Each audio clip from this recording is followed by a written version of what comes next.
Sisi ACT Wazalendo tumejiandaa na uchaguzi mkuu utakaofanyika Oktoba mwaka 2025 na utaratibu wa uchukuaji wa fomu na kurudisha.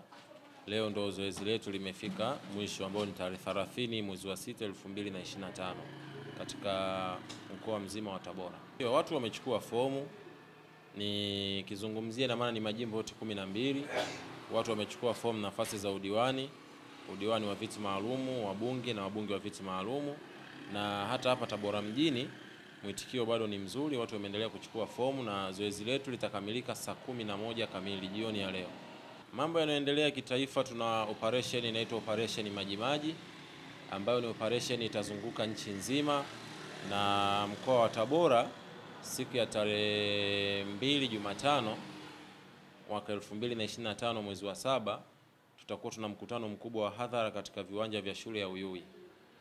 Muda ni kuanzia saa 8 mchana mpaka saa 12 jioni. Mkutano huo utaongozwa na kiongozi wa chama mstaafu ndugu Zito Zuberi Kabwe, akiambatana na mwenyekiti ngome ya wanawake taifa Bi Janet Joel Lite, pamoja na viongozi wengine wa chama taifa watakuwa katika msafara huo.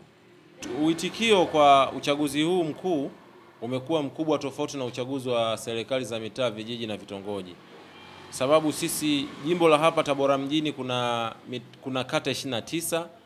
Mbali na hapa kuna majimbo mengine yenyewe yana kata tofauti, kata kuanzia 15, 12, 10, 9, 11, lakini mwitikio kidogo ni mzuri, tofauti na chaguzi za serikali za mitaa.